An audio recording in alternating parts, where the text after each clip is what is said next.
and a little milder compared to recent days. The wind direction is changing. Different weather on the way because of that change in wind direction. We've lost the northerly wind, that chilly northerly that we've seen throughout the week. We're switching to milder westerlies, and that change really through the rest of today is marked by thickening cloud coming in from the Atlantic. Still some sunshine there for East Anglia and the southeast, and even as the clouds arrive, still some breaks in the clouds. So not extensive cloud by any means in central and eastern parts of the UK. Thicker cloud towards the northwest will give some spots of rain and drizzle, particularly over hills and coasts, and all parts seeing temperatures a degree or so higher compared to yesterday, a little milder. However, through the evening, much of the UK looking fine for bonfire night, decent weather for fireworks displays, away from western Scotland where the rain tends to become more persistent, especially after midnight. The wind picks up after midnight as well. And for most, it's a much milder night compared to recent nights, with temperatures staying well above freezing. That breeze with us as we start off Saturday, and it's going to turn increasingly wet for northern and western Scotland. That rain sinking into Northern Ireland, then northern England, much of Wales by lunchtime. It does sink south fairly quickly, so that will mitigate against any kind of impacts from the rainfall, but it will be a wet and windy day in many places, and the wind pushing blustery showers into Scotland and Northern Ireland by the end of Saturday. But really the rain doesn't reach East Anglia in the southeast until the evening, and even as it does, it's a weak feature, so just a few spots of rain and drizzle as it sinks away into the continent.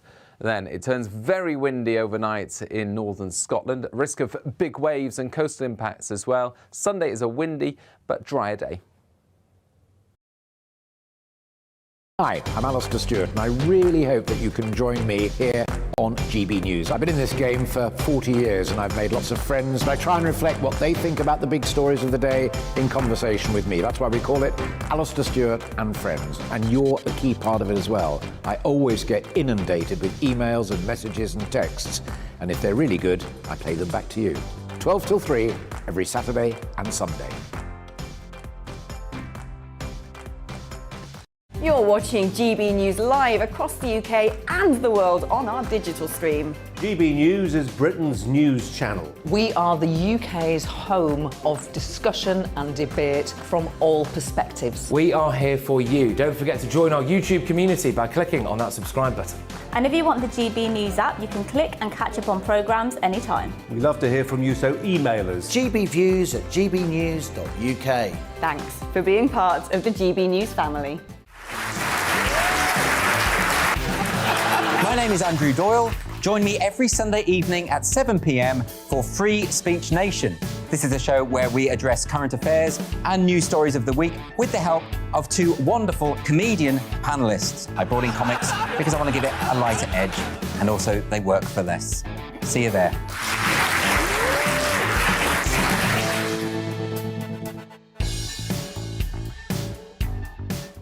Join my show Farage, 7 p.m. till 8 p.m. Monday through Thursday, and there you will get opinion, analysis, debate, and I'll cover stories that nobody else dares to touch. And then for the last 15 minutes, talking pints. We're over a drink. We have a civilised conversation with someone. We very often disagree, but we do it in a grown-up way. Come and join me on Farage.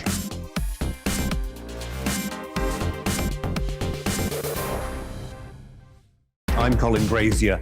I've reported from more than 70 countries around the world, covered wars from Afghanistan to Iraq, from Lebanon to the Balkans. I'm trying to bring that experience, that feel for events, to the studio.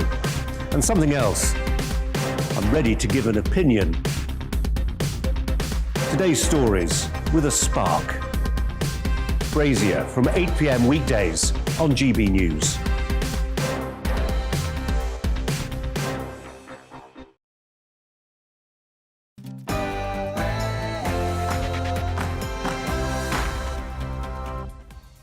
And welcome to On the Money. It's Friday. It's a 2-hour special. It's your daily weekday dose of economics, business and consumer news. I'm Liam Halligan, and we'll be talking about UK house price rises after the cost of buying a home surpasses £270,000. That's the average price for the very first time. But before that, it's the GB News headlines with Rhiannon Jones.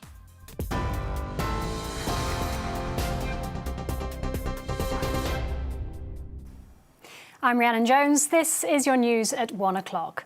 The Education Secretary, Nadhim Zahawi, has admitted the government made a mistake when it combined a vote on disciplinary procedures with the Tory MP's suspension. Former Cabinet Minister Owen Paterson has now officially resigned. He faced a 30-day ban for breaching lobbying rules, but a Conservative vote blocked the recommendation before a U-turn was made. Mr Zahawi says the government can't be complacent in the face of perceptions of sleaze. Conflating that with a specific case of Owen Paterson was a mistake. I think to reflect within 24 hours and by the morning have the leader of the House, and I take collective responsibility for this, by the way, to come forward and say, look, we made a mistake to conflate the two, the really important one to get right, and we need cross-party negotiation on this, and I urge all my fellow parliamentarians from whichever party to shed their politics. Let's not play tit for tat. Let's get this right for generations and actually for your viewers, for the country, to have confidence in the system of scrutiny of MPs. Yorkshire County Cricket Club chairman Roger Hutton has resigned with immediate effect. He's now calling on the executive board to follow suit. It's after the club was suspended from hosting England matches in the wake of Azim Rafiq's racism allegations. Hutton says frustration with board members and senior management led to his decision. Former England cricketer Monty Panesar told GBNews it was right for him to go. He is held accountable and responsible for the cultural change that was required, and he failed to do that. And he's obviously apologized that he was unable to persuade the rest of the sort of board members because they are unwilling to make them sort of changes. And I think, unfortunately, he had to resign. A record-breaking 853 migrants crossed the English Channel on Wednesday. The Home Office confirmed the number, which tops the previous daily record of 828 set in August. Earlier, French authorities said 2 migrants died this week while attempting the journey. More than 21,000 migrants have now made the crossing to the UK this year, double the total for 2020. British Airways parent company IAG has warned it's likely to make a £2.5 billion loss this year. BA says passenger numbers are starting to improve but remain well below pre-pandemic levels. The airline says the reopening of transatlantic travel will help the company return to profit. It plans to fly about 60% of its pre-pandemic capacity in the current quarter.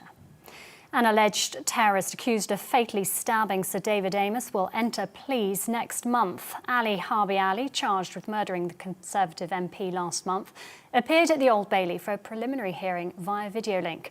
A provisional trial date has already been set for the 7th of March next year.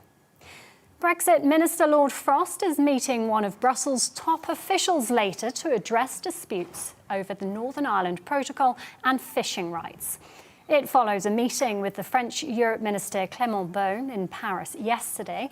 The diplomatic storm was triggered by a feud over licences for French vessels operating in UK waters.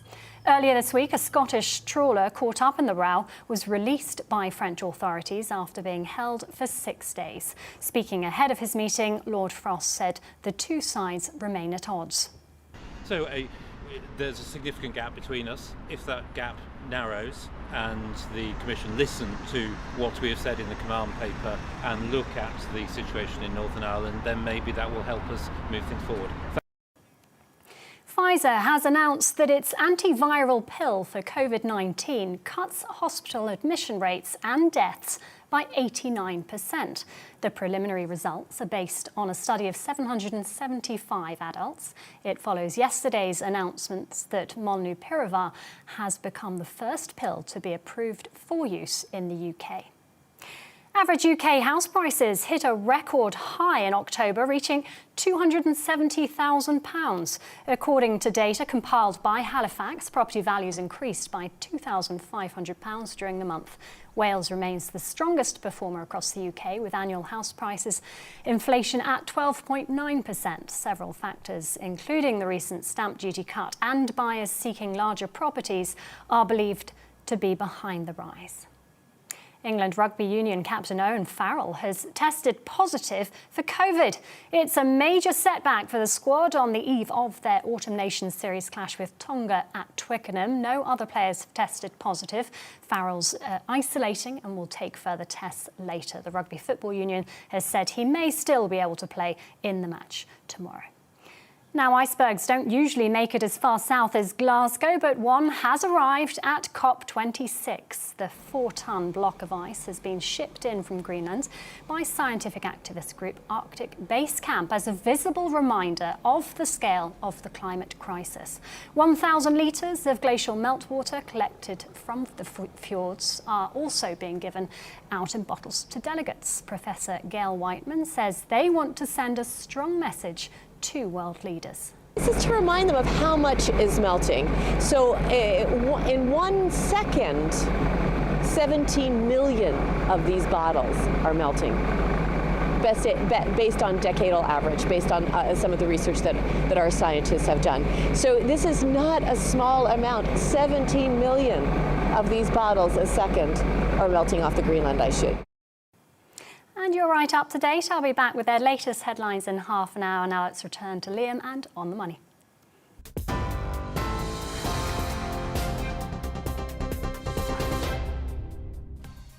Coming up on the money today, house prices hit yet another record high with the price of an average home more than 8% higher in October than during the same month in 2020. Nice if you already own your own place, but not if you're struggling to buy. We'll also be re-examining yesterday's decision by the Bank of England to keep interest rates on hold at the ultra-low level of 0.1%, despite soaring inflation, as Bank of England Governor Andrew Bailey comes in for some criticism. It's Friday, so it's Startup Britain, where we celebrate the new businesses the UK has to offer. Today, we're talking to Kane Matthews and Craig Grant, a couple who set up their sustainable homeware business, Ollie and Seb. It's named after their cats, after leaving university last year. That'll be about 2:30, and they'll be telling us about the highs and lows of creating a business during the pandemic. In this hour, we'll also be meeting the president of the Confederation of British Industry, no less. That's Lord Karen Billamoria, the man who invented Cobra beer, perfect with a curry. It's a packed 2-hour On the Money special, and as ever, I want your questions, opinions, suggestions. What should we be covering? What do you think about today's debate? It's your show too. Get in touch. gbviews@gbnews.uk. Tweet @GBNews. We'll read out some of your emails later in the show, so stay with us. This is GB News. I'm Liam Halligan. You're on the money.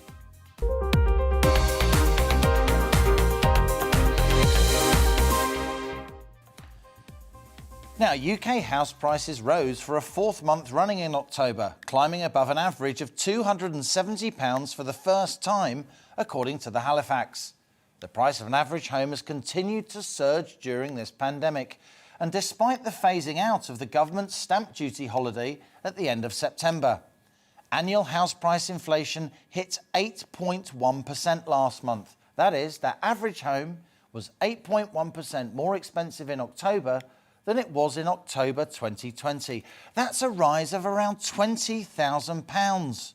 Nice if you're an owner-occupier or have a portfolio perhaps of buy-to-let properties. Pretty miserable if you're a young adult living in your childhood bedroom, or a young couple even, sick of sharing with friends and keen to start a family. But the reality is that around a third of first-time buyers and over a half in London and the South East are helped with their deposits for their first home from their property-owning parents. Others seem condemned to years of renting instead, paying off someone else's mortgage, despite working just as hard, and that's what causes resentment. The unaffordability of housing is by no means limited to London and the South East. Oh no! Annual house price growth in Wales was 12.9%. From October 2020 to October 2021. In Scotland, it was 8.6%, and in Northern Ireland, it was 11.3%. Within England, in the northwest, house prices grew on average by 10.4%, yet in London, usually the hotspot, it was only 0.8%, as people more interested in working from home look to move out of the capital so they can have more space. Now, while the Bank of England decided to keep interest rates at historic low levels yesterday, rates will soon rise and borrowing costs for home buyers will increase as they do. But that looks unlikely to make house prices cheaper in my view. Ongoing increases seem more likely, if slightly slower, given relentless demand and the fundamental shortage of homes here in Britain. The UK needs around 250,000 new homes each year to meet population growth and new household formation. That amounts to around 2.5 million new homes per decade. But if you look at the numbers, house building hasn't reached such levels in this country since the late 1970s. Over the last 40 years, as we've built fewer council houses and small businesses that build quickly have been crushed by huge property developers who like to restrict supply, house building has steadily declined. That shortage of homes to both rent and buy means that 25 to 45-year-olds now spend more on housing and are more likely to rent than any generation since the 1930s. And over the last decade, a lack of social housing has seen overcrowding and homelessness escalate among low-income families too.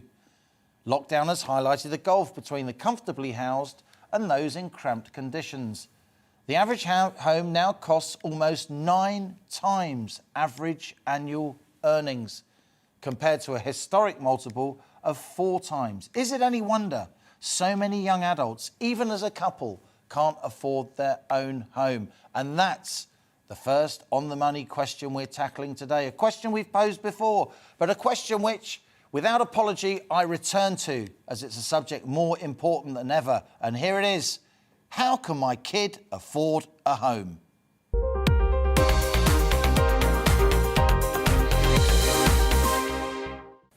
As ever here on The Money, what we bring you, grown-up discussions in depth with people who really know their stuff. Joining me, we have property expert Russell Quirk, and on The Money regular, John Myers, co-founder of the YIMBY Alliance. That's Yes in My Backyard, a former guest on my in-depth Money Talks series. And with me in the studio, another friend of the show, Vicky Price, who is, of course, the Chief Economic Advisor at the Centre for Economic and Business Research and a former very senior Treasury economist. Vicky, nice to have you with us. Let's go to you first, Russell, as the industry practitioner. Are you surprised that we saw 8.1% annual house price growth in October? Liam, I'm not surprised because, of course, that's actually a lower number that we saw 3, 4, 5, 6 months ago, fueled by Rishi Sunak's stamp duty holiday. So what we're seeing now is the warm down, I guess you could say, from the kind of dizzy heights of a very abnormal property market 3, 4, 5 months ago. But also not just fueled by stamp duty holidays, which of course saved up to £15,000 for some purchasers at the top of the property purchase ladder, but also because of, despite the fact that the spectre of interest rate rises is with us, interest rates and mortgage rates are still very, very low. So no, I'm not surprised at all. And look, to the point, in terms of how can my kid afford a house, I would somewhat controversially state that they are. So property transactions and the imbalance between supply and demand drives prices. Now, the reality is that 30% of current purchases are by first-time buyers. Now, that's very, very high indeed historically. 50% of all mortgages that are now being transacted as we speak are also to first-time buyers. So I contend that, look, it looks poor on paper that house prices are increasing by 8, 10, 12% per annum, depending on what part of the country you're in. But the reality is that first-time buyers are buying. And yes, they're buying with a bank of mum or dad and because of abnormally low interest rates. But the fact is, if those buyers, those first-time buyers, were not getting on the first rung of the property ladder, we wouldn't be seeing the price increases that you've just highlighted in your introduction. John Myers, turning to you, you're part of the YIMBYs, the Yes in My Backyard, a group of young people, not just in this country, but across many countries, an international alliance, who want more houses built.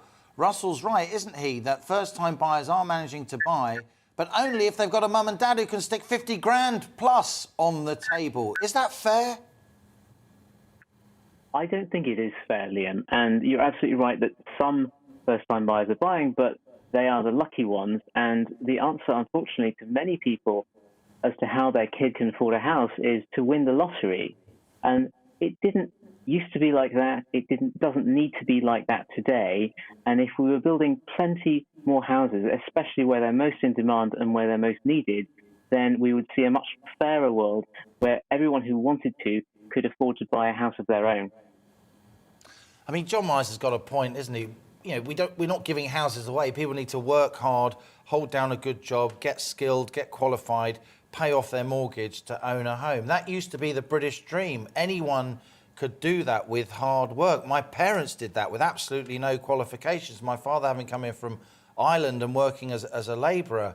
Yet now, the average house price, Vicky, costs 9 times average earnings. This is true, but of course there is huge variability across the UK. So there are quite a lot of cheaper houses that people are moving to, and part of the COVID reaction we've seen is that people have moved out of big cities where it's been very expensive into areas, you know, all around the country and able to work long distance, if you like, on their computer, where the cost of buying a house is much cheaper. But remember, there are also a number of other schemes. You were pondering, you know, how, you know, first-time buyers can actually do it if they don't have the bank of mum and dad.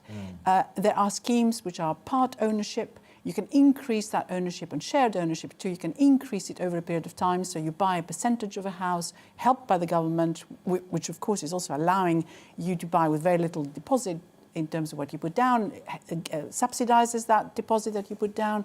So those schemes have been around for some time, and they have helped the first-time buyer very significantly. Let's turn back to you, Russell. Vicky rightly mentions help to buy schemes and shared ownership schemes. But when I look at the forums, the web chats of organisations like Generation Rent, like Price Now, indeed like the YIMBY Alliance, which John Myers helped set up in this country, you look at young people talking about those shared ownership schemes, and they're not too popular. There seem to be lots of catches. It doesn't seem like a great deal. What's your experience of them with people who you've helped to buy a home? Yeah, you're right. There's a lot of hoops to jump through when it comes to a government scheme, and certainly limits in terms of earnings. But there are now some private sector schemes about to be launched. So there's a scheme about to be launched called Even, which is effectively a private sector business lending the deposit or part of the deposit, match funding the deposit to first-time buyers over terms of up to 40 years with no interest. So I think this starts to get really interesting. So, you know, and arguably, it makes the first-time buyer dynamic even more comfortable, even easier for them to jump on the ladder, because now they're actually going to have private sector competition to help them. So it's no longer help to buy versus bank of mum and dad. Now they've got private sector money coming in to assist as well. So look, it's simply not as bad as it could be painted. I think when it comes to the Yes in My Backyard campaign, we don't disagree. I'm not suggesting for a second that we need less houses or we need less house price growth. But my contention is that if we did build 300,000 homes a year, look, you'll probably see behind me, I'm sitting, as we speak, in a housing development, Prince Philip Park at Whitehill and Baldwin. I'm sitting there right now. If we built another 40 or 50,000 homes, it wouldn't drop prices down. So that all of a sudden, to the point made just now, I think incorrectly, that doesn't mean that then everybody can buy a house. Can you imagine if everybody could buy a house? What on earth would that do? So there'd be no rental market for a start. And actually that demand obviously would just push prices up unless you've got government intervention and we start capping house prices, which would be an absolute economic nightmare. We don't want everyone to own a house. That wouldn't be right. People need to rent for flexible reasons, if they're moving around the country, depending on their lifestyle. But our home ownership, Russell, is now below the average of the European Union, and we're meant to be the nation of homeowners. And that average level of house price ownership is warped by the fact that many 60-plus people own their own homes, a very high proportion, and among 25 to 40-year-olds, the proportion is half what it was when I bought my first home. But we'll come back to you in a moment. John, let's go back to you.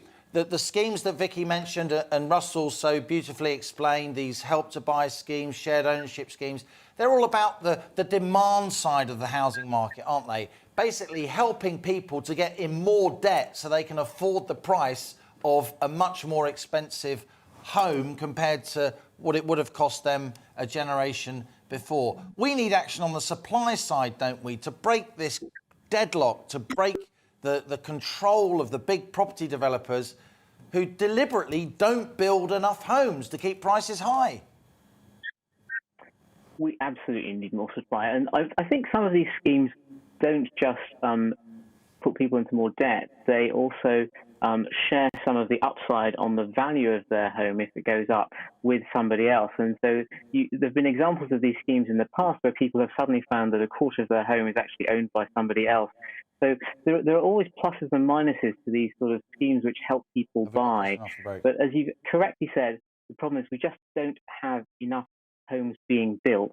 And the economics of this is that in many parts of the country, you can build a home for a quarter of what it costs, of what you can then sell that home for. That's a completely unhealthy and distorted situation. No economist should be happy with that. It shows that we have a completely broken market. And as you say, we have a lot of large developers. We don't have enough supply. What we need are far more small builders, more diversity of houses onto the market. John, thanks for that. Stay with us. You're watching On the Money with me, Liam Halligan. We'll keep this discussion going after the break. How can my kid afford to buy a home?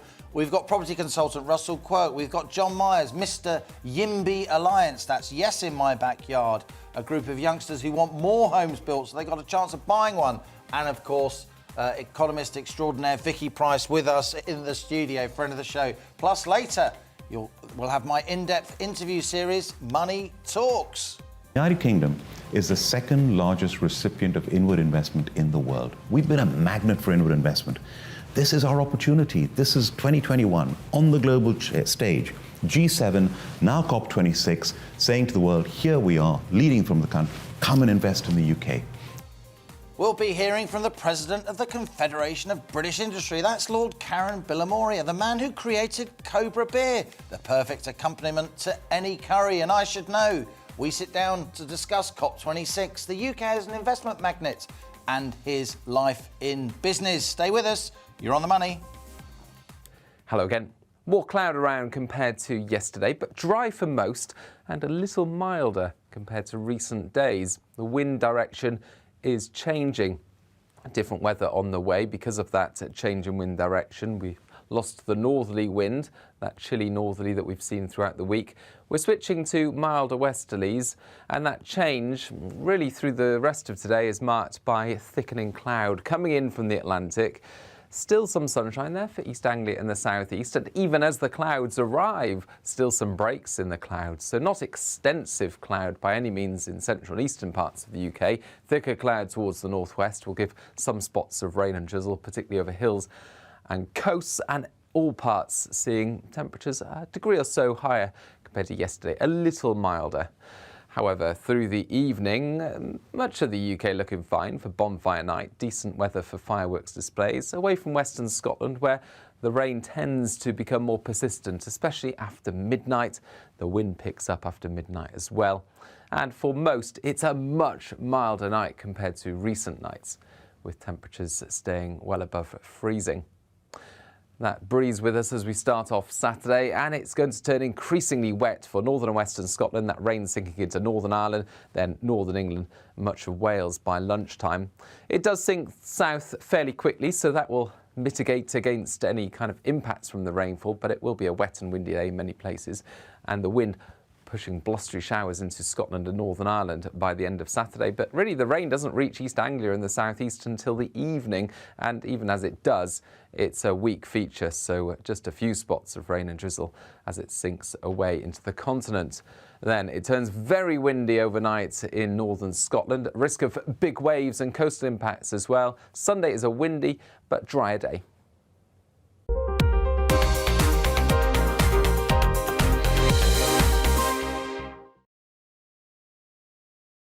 You're watching GB News live across the UK and the world on our digital stream. GB News is Britain's news channel. We are the UK's home of discussion and debate from all perspectives. We are here for you. Don't forget to join our YouTube community by clicking on that subscribe button. And if you want the GB News app, you can click and catch up on programmes anytime. We love to hear from you, so email us. gbviews@gbnews.uk. Thanks for being part of the GB News family. My name is Andrew Doyle. Join me every Sunday evening at 7 p.m. for Free Speech Nation.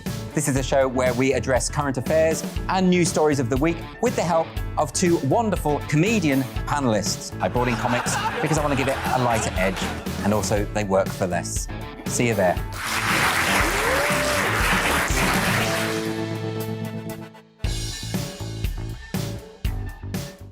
Join my show Farage, 7 p.m. till 8 p.m. Monday through Thursday, and there you will get opinion, analysis, debate, and I'll cover stories that nobody else dares to touch. And then for the last 15 minutes, talking pints. We're over a drink. We have a civilized conversation with someone. We very often disagree, but we do it in a grown-up way. Come and join me on Farage.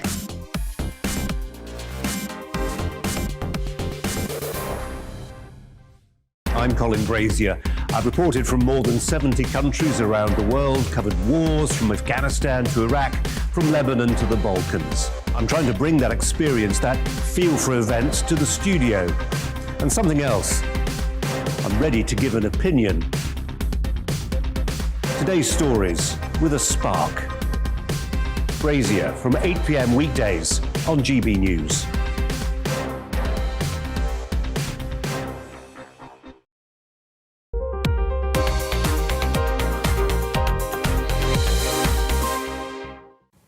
Welcome back. You're watching On the Money with me, Liam Halligan. Our big question today, how can my kid afford a house? This comes after house prices rose for a fourth month in a row in October, climbing above an average of £270,000 for the first time, 8.1% up in October on the year before. Still with us, we've got property expert Russell Quirk. He should be in a hard hat. He's on the housing development.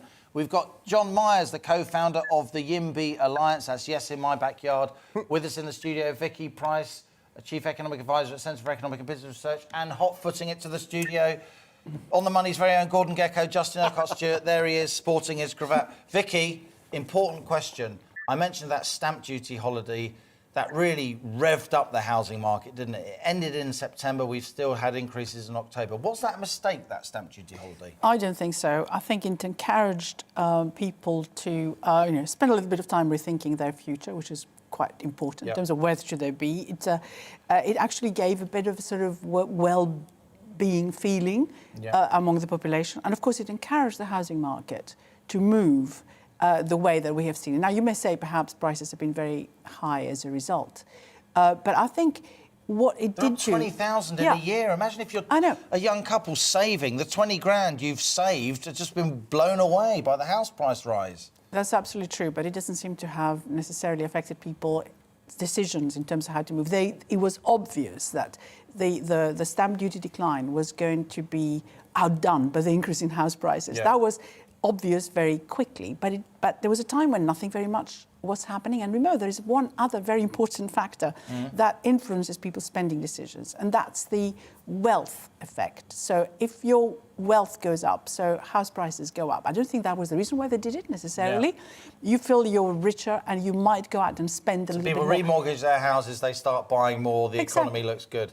At the time, that's exactly what they needed to do. So furniture, whatever do-it-yourself you needed to do, all that sort of stuff, really increased quite substantially. When you move house, that's what happens. Everybody else, the builder, all the other bits and pieces, everybody benefits. Go back to the financial crisis. The Americans acted properly with their banking system, and they got it fixed first because the primary driver is Mr. and Mrs. Joe Schmo living in Little Rock, Arkansas, in their house. If the price drops by 40%, they lose confidence. If you have a nation of homeowners, Justin, and we're, not around 50% now, at 65% when we were kids. If you have a nation of homeowners, people can have flexibility. They can afford their own care in their old age. They can leave some money to their kids.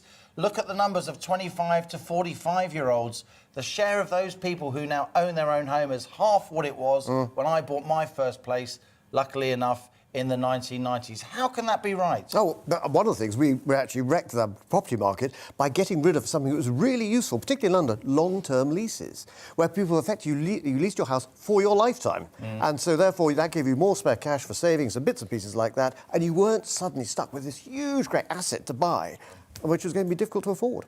John Myers, Mr. YIMBY. How are you feeling about this discussion? I think there's long-term leases were fine, but we saw the backlash to long-term leases. We saw people complaining that they don't want leasehold, and so I completely agree. Many people need to rent. They need flexibility. They need to be able to move to other places, but we need a plentiful supply of homes that people who want to buy can buy. And what's missing from this discussion is wages. Up to the Second World War, the 80 years up to the Second World War, wages went up 3 times faster than house prices. That was a healthy market. Since the Second World War, house prices have gone up twice as fast as wages. That is an unhealthy market. And there's no reason why we can't get back to a healthier system where wages go up faster than houses, where houses become more affordable over time, and where everyone is happy. Russell, it's not your fault. You're a property professional and a good one, and we're very grateful that you appear on the show. But I've been reading academic research that this inability of young adults to buy their own place and put down roots is now messing with the fertility of this country. It's messing with our demography. Back in the early 90s, the average age that a woman had her first child was 27. And back in the early 90s, 40% of women who were 27 years old, average childbearing age, lived in their own home. Now the average age is 28 years old, and only 15% of 28-year-old women live in their own home. In the end, unless we reproduce, unless we grow as a population, the economy will stall. I put it to you that housing, the lack of it, the lack of homes to buy for young people is messing with our demography. There may well be other primary reasons why people are making different lifestyle choices. And actually, I agree with the point that renting in this country, as John and Justin have both pointed out, is almost kind of stigmatized, and it shouldn't be. There are other European countries where, you can sign our equivalent of an assured short-hold tenancy agreement for 10, 15, 20 years, which means then it feels like a home and not a house. And there's a very, very big difference between those two things in my view. So the government, actually successive governments, have talked about extending ASTs and ensuring that renters don't feel stigmatized. But I still go back to the point that, when you factor in interest rates, and it's all very well talking about wage increases versus house prices and the ratio of wages versus house prices, we forget that the majority of properties in the UK are bought and continue to be serviced by way of a mortgage. If the mortgage rate is 2%, as many mortgages currently are, as opposed to, I still remember mortgage rates in 1990, 1991 of 15%, then clearly the affordability has to include the factor of the fact that mortgages are substantially cheaper now than they have ever been. So it's a misnomer. It's a misnomer just to talk about the relationship between house prices and wages. If you can get over the hump of getting your own home with a deposit, which often needs to be 50 to 100 grand, and many people can't afford that. I mean, Vicky, 5%. You believe very much in the British dream. I know from talking to you for many years, the idea you can come to this country as your family did, as my family did, even if you're, with the labour of your own hands, you can get on the housing ladder. So rather than the asset that you live in going up and increasing someone else's wealth, it's increasing your wealth. This is the only way ordinary people ever have of getting any kind of wealth, freedom, independence, flexibility. Surely we want more people owning their own homes. That's what all the polls show. People want to own if they can afford it. Oh, absolutely. And I think there is an issue about supply. We absolutely need to be building more houses and also many more affordable houses.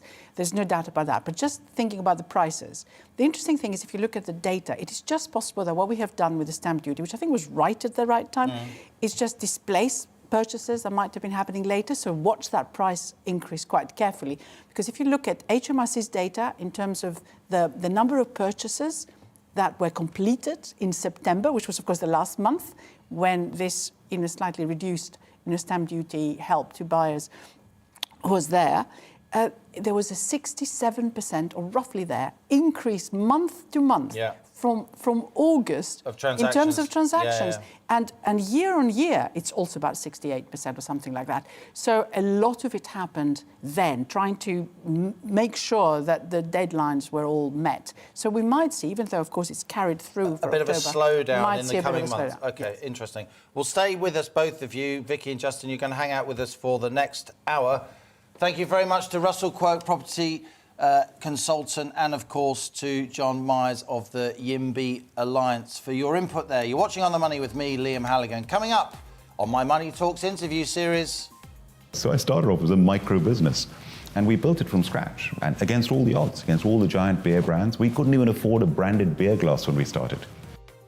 That's Karen Billamoria, president of the Confederation of British Industry, the man who created Cobra Beer while he was still in his 20s. That'll be later, but before that, here's your GB News headlines with Rhiannon Jones.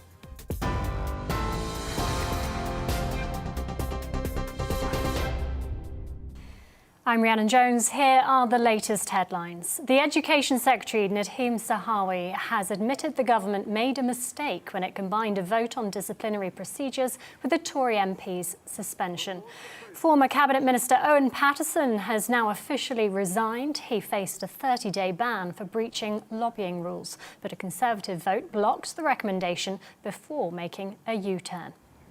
Yorkshire County Cricket Club chairman Roger Hutton has resigned with immediate effect. He's calling on the executive board to follow suit. It's after the club was suspended from hosting England matches in the wake of Azim Rafiq's racism allegations. Hutton says frustration with board members and senior management led to his decision. A record-breaking 853 migrants crossed the English Channel on Wednesday. The Home Office confirmed the number, which tops the previous daily record of 828 in August. More than 21,000 migrants have now made the crossing to the UK this year, double the total for 2020. Pfizer has announced that its antiviral pill for COVID-19 cuts hospital admission rates and deaths by 89%.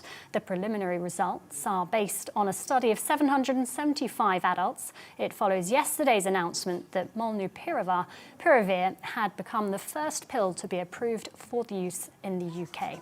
Thousands of young activists are marching through Glasgow demanding action on climate change. The protest, organised by the school strike movement Fridays for Future, is being staged during the COP26 conference. Environmental campaigner Greta Thunberg and other global youth activists are due to speak later. I'll have more on all of today's main stories at the top of the hour. See you then.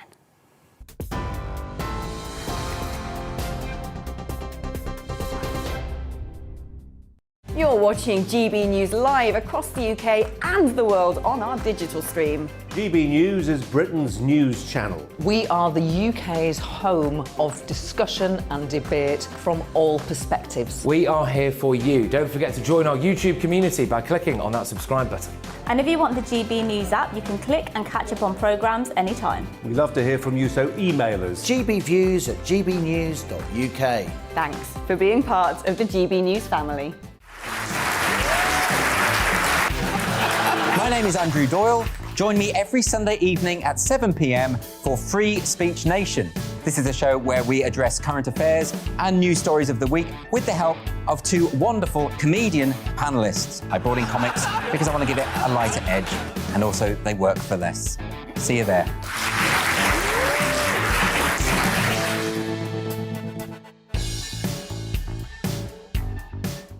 Join my show Farage, 7 p.m. till 8 p.m. Monday through Thursday, and there you will get opinion, analysis, debate, and I'll cover stories that nobody else dares to touch. And then for the last 15 minutes, talking pints. We're over a drink. We have a civilized conversation with someone. We very often disagree, but we do it in a grown-up way. Come and join me on Farage.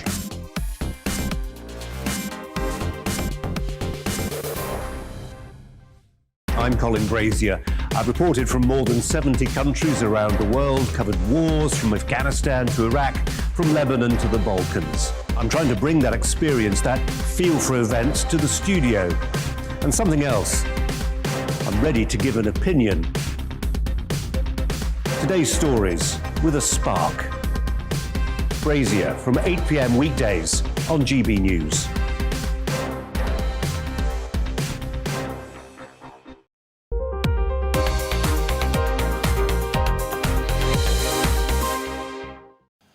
Welcome back. You're watching On the Money with me, Liam Halligan. Lots more to come in this bumper 2-hour On the Money special. We'll be talking later about the Bank of England governor. Is he an unreliable boyfriend? But time now for my daily interview series, Money Talks.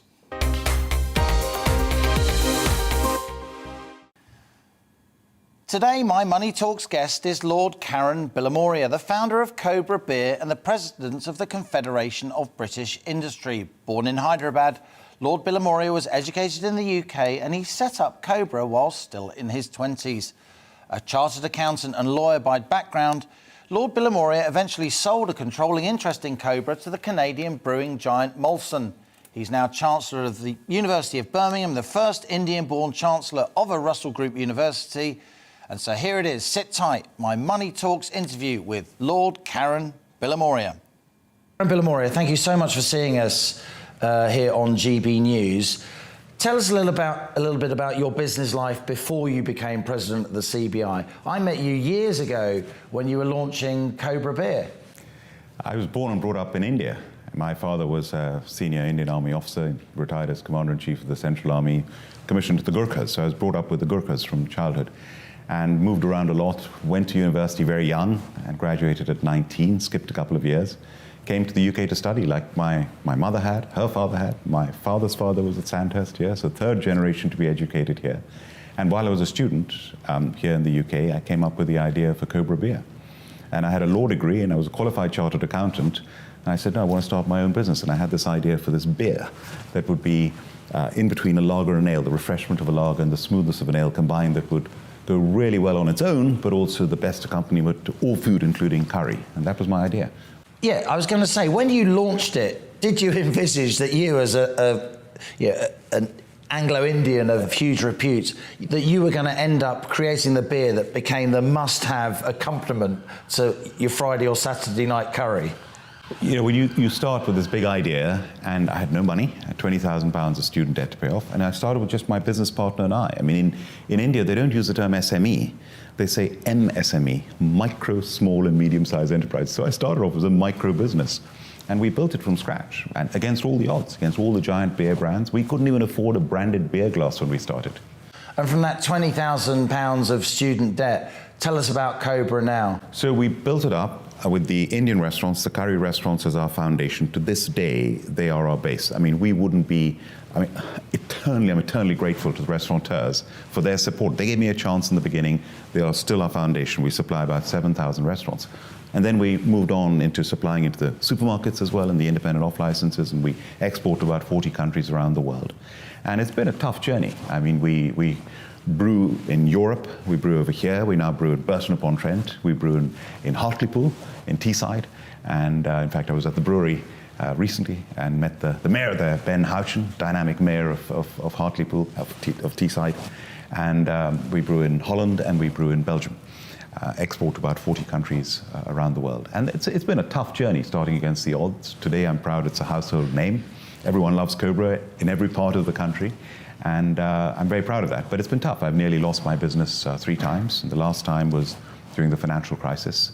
So although it's been tough, it's been very enjoyable. And I'm very proud of the brand. And you're still involved with the business? You're still an owner of the business? You're still involved day to day? Yes. 12 years ago, when I nearly lost the business, we went through a very painful restructuring.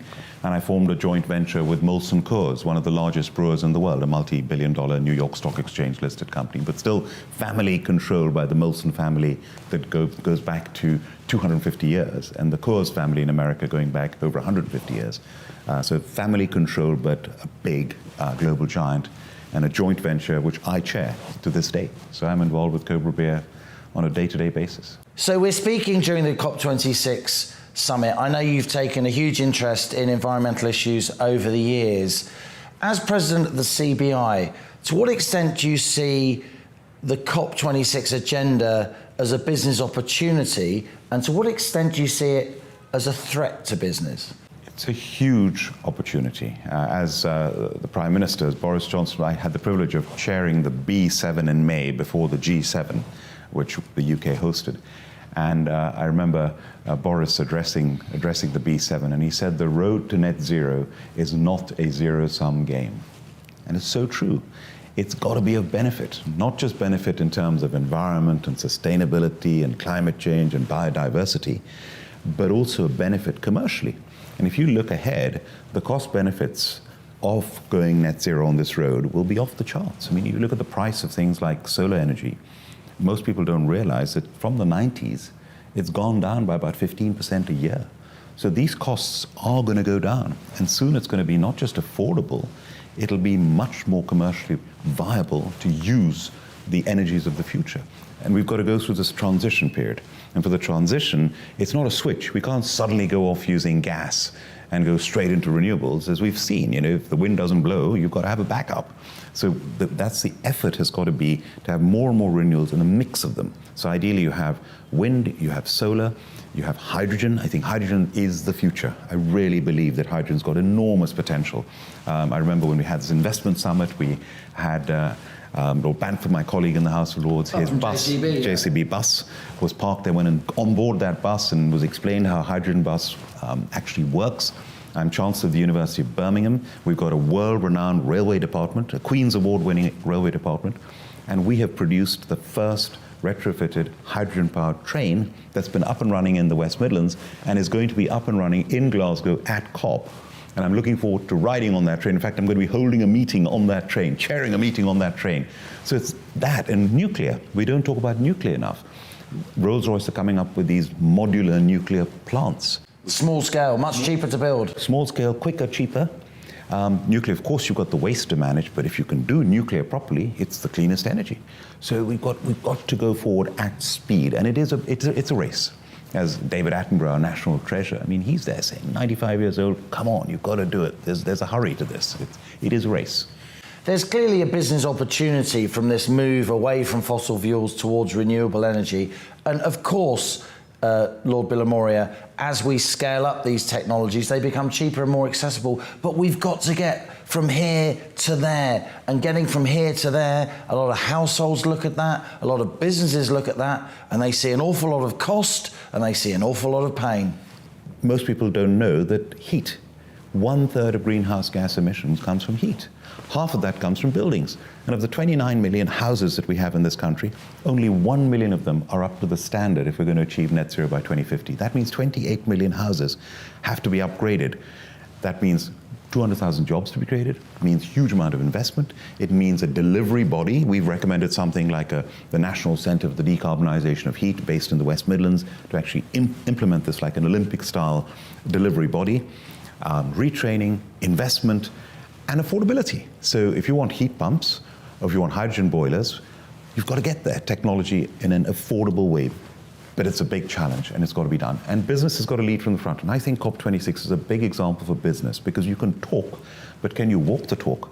And I'm proud to say 1/3 of our largest companies in the UK, with a market cap of £650 billion, have committed to net zero by 2050. And we want more and more businesses to make that commitment.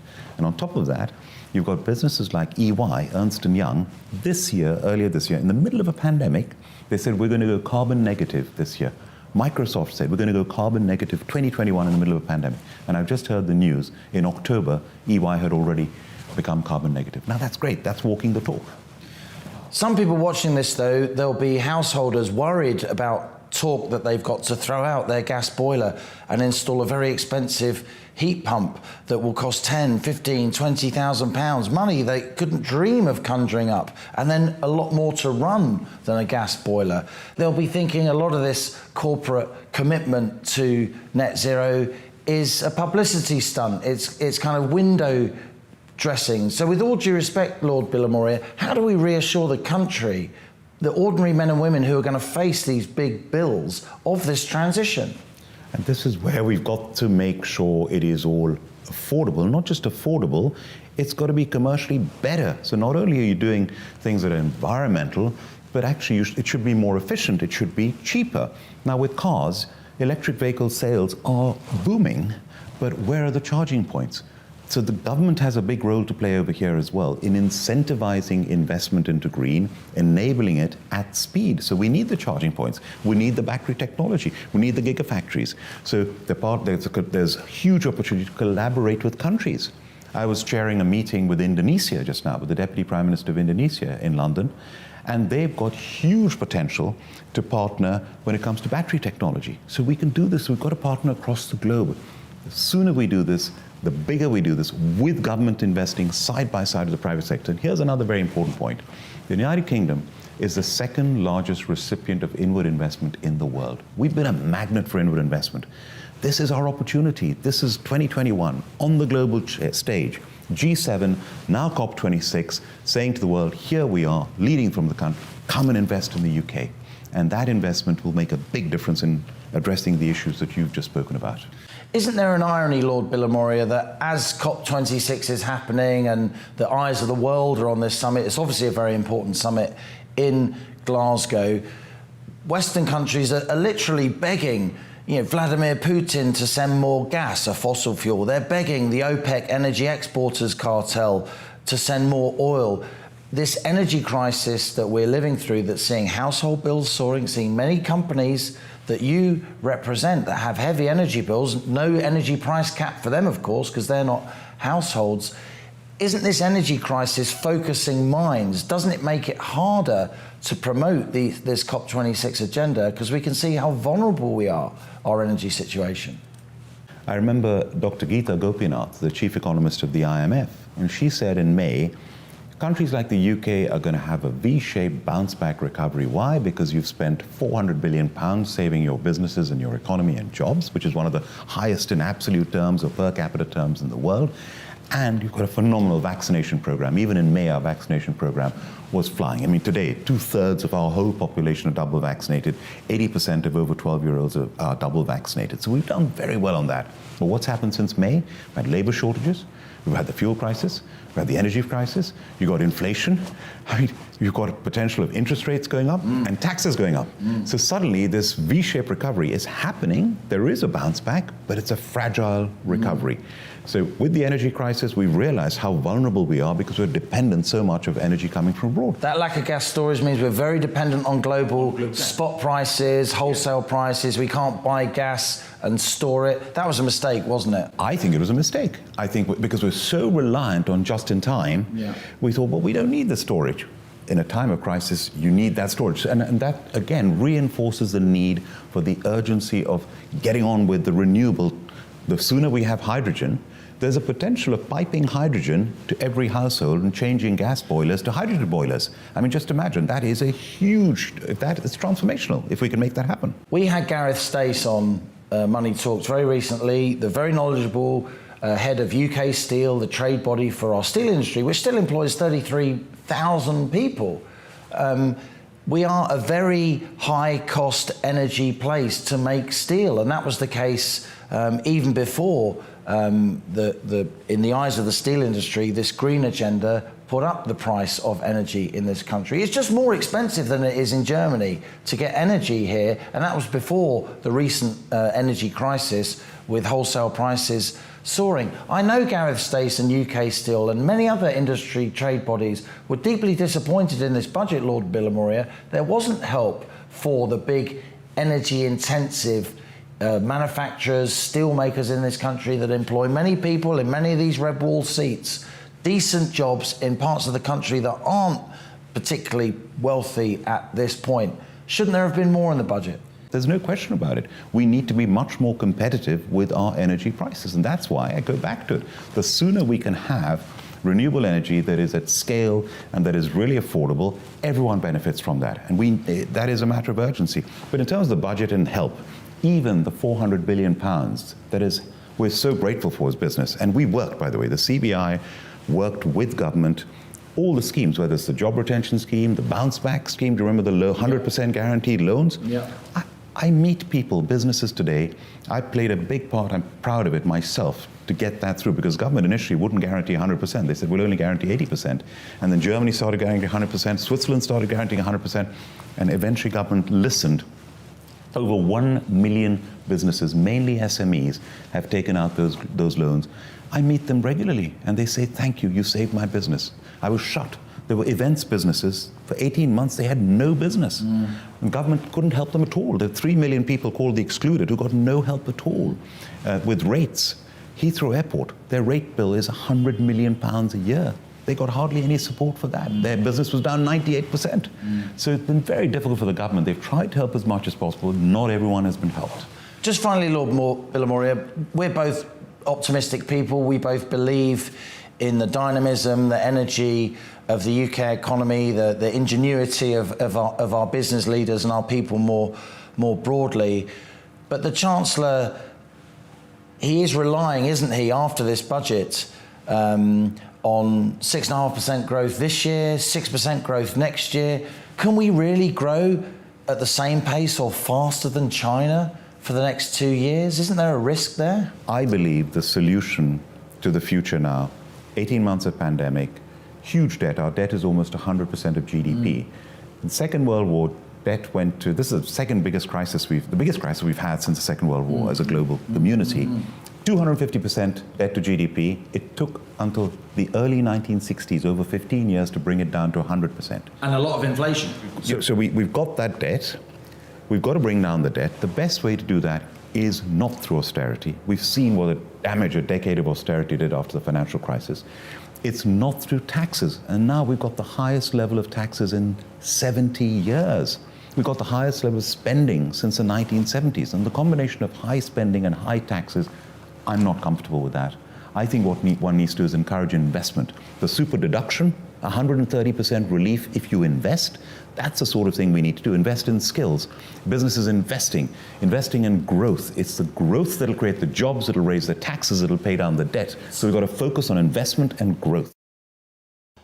And that was Lord Karen Villamoria, founder of Cobra Beer, president of the Confederation of British Industry. And you can listen to the full strength 25-minute version of that discussion now on my podcast, Money Talks, on the GB News YouTube channel or via the Apple iTunes app. You've been watching On the Money with me, Liam Halligan. Stay with us, because in the next hour, we'll be discussing the backlash the Bank of England's facing today for keeping interest rates on hold. Stay with us. This is GB News, and you're on the money.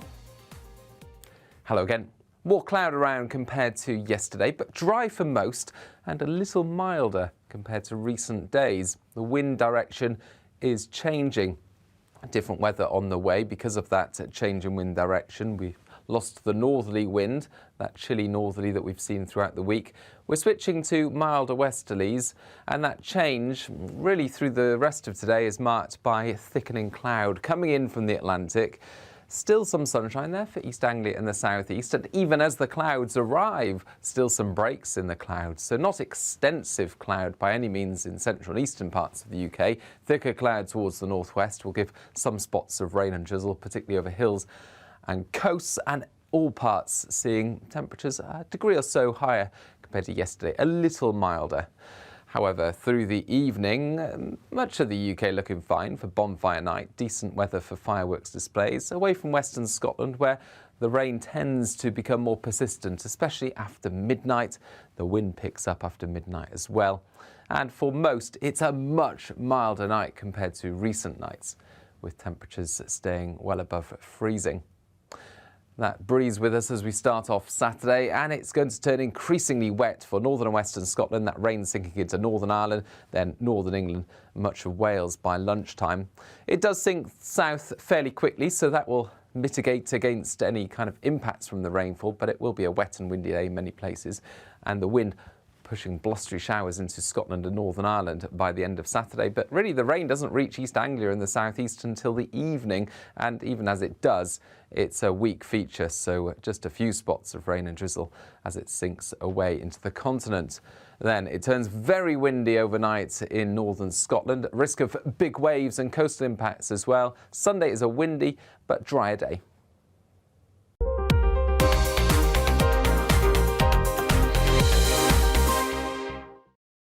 You're watching GB News live across the UK and the world on our digital stream. GB News is Britain's news channel. We are the UK's home of discussion and debate from all perspectives. We are here for you. Don't forget to join our YouTube community by clicking on that subscribe button. And if you want the GB News app, you can click and catch up on programmes anytime. We love to hear from you, so email us. gbviews@gbnews.uk. Thanks for being part of the GB News family.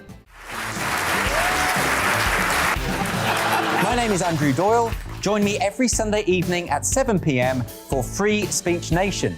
This is a show where we address current affairs and news stories of the week with the help of two wonderful comedian panellists. I brought in comics because I want to give it a lighter edge, and also they work for less. See you there.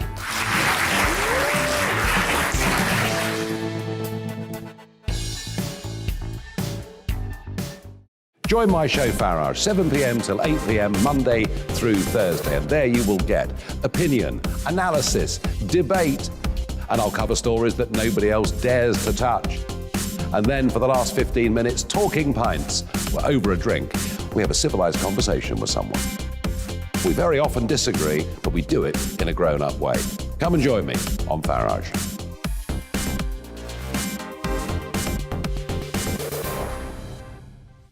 I'm Colin Brazier. I've reported from more than 70 countries around the world, covered wars from Afghanistan to Iraq, from Lebanon to the Balkans. I'm trying to bring that experience, that feel for events, to the studio. And something else, I'm ready to give an opinion. Today's stories with a spark. Brazier from 8 p.m. weekdays on GB News.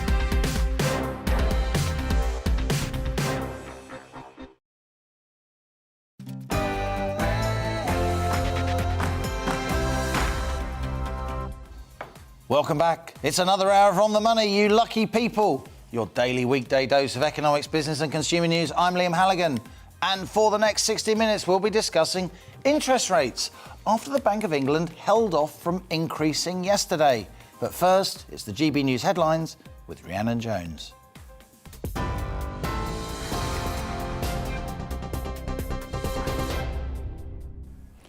I'm Rhiannon Jones. This is your news at 2 o'clock. The Education Secretary, Nadhim Zahawi, has admitted the government made a mistake when it combined a vote on disciplinary procedures with a Tory MP's suspension. Former Cabinet Minister Owen Paterson has now officially resigned. He's tweeted to say he's stepping aside from consultancy work to focus on his family and suicide prevention. He faced a 30-day ban for breaching lobbying rules, but a Conservative vote blocked the recommendation before a U-turn was made. Mr. Zahawi says the government can't be complacent in the face of perceptions of sleaze. Conflating that with a specific case of Owen Paterson was a mistake. I think to reflect within 24 hours and by the morning have the leader of the House, and I take collective responsibility for this, by the way, to come forward and say, look, we made a mistake to conflate the two, the really important one to get right, and we need cross-party negotiation on this, and I urge all my fellow parliamentarians from whichever party to shed their politics. Let's not play tit for tat. Let's get this right for generations and actually for your viewers, for the country, to have confidence in the system of scrutiny of MPs. Yorkshire County Cricket Club chairman Roger Hutton has resigned with immediate effect. He's now calling on the executive board to follow suit. It's after the club was suspended from hosting England matches in the wake of Azim Rafiq's racism allegations. Hutton says frustration with board members and senior management led to his decision. England and Wales Cricket Board CEO Tom Harrison confirmed the incidents being taken very seriously. Strong action is being taken in response to this, where trust has been breached, where there is a fault line, where there are problems. And what we are the message we're sending out is we are taking action and we will listen. A record-breaking 853 migrants crossed the English Channel on Wednesday. The Home Office confirmed the number, which tops the previous daily record of 828 set in August. Earlier, French authorities said 2 migrants died this week while attempting the journey. More than 21,000 migrants have now made the crossing to the UK this year, double the total for 2020. British Airways' parent company, IAG, has warned it's likely to make a £2.5 billion loss this year. BA says passenger numbers are starting to improve, but remain well below pre-pandemic levels. The airline says the reopening of transatlantic travel will help the company return to profit. It plans to fly about 60% of its pre-pandemic capacity in the current quarter. An alleged terrorist accused of fatally stabbing Sir David Amess will enter pleas next month. Ali Harbi Ali, charged with murdering the Conservative MP last month, appeared at the Old Bailey for a preliminary hearing via video link. A provisional trial date has already been set for the 7th of March next year. Pfizer has announced that its antiviral pill for COVID-19 cuts hospital admission rates and deaths by 89%. The preliminary results are based on a study of 775 adults. It follows yesterday's announcement that Molnupiravir had become the first pill to be approved for use in the UK. England Rugby Union captain Owen Farrell has tested positive for COVID. It's a major setback for the squad on the eve of their Autumn Nations Series clash with Tonga at Twickenham. No other players have tested positive. Farrell is isolating and will take further tests later. The Rugby Football Union has said he may well still play in the match tomorrow. Young activists are marching through the centre of Glasgow, demanding action from leaders and politicians as COP26 climate talks continue. The protest has been organised by the school strike movement, Fridays for Future. Environmental campaigner Greta Thunberg and other global youth activists will speak to the crowds at the end of the march. Now, icebergs don't usually make it as far south as Glasgow, but one has arrived at COP26. The 4-ton block of ice has been shipped in from Greenland by scientific activist group Arctic Base Camp as a visible reminder of the scale of the climate crisis. 1,000 litres of glacial meltwater collected from the fjords are also being given out in bottles to delegates. You're right up to date. I'll bring you the latest headlines in half an hour. Now let's return to Liam and On the Money.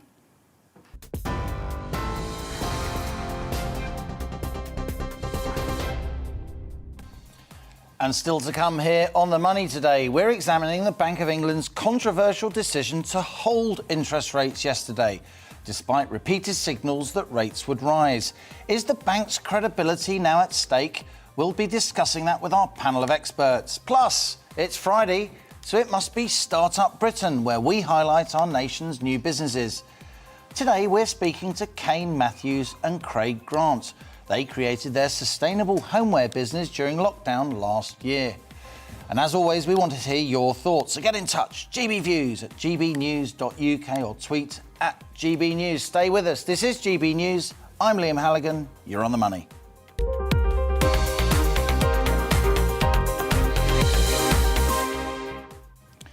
Now, yesterday, the Bank of England left interest rates on hold for now.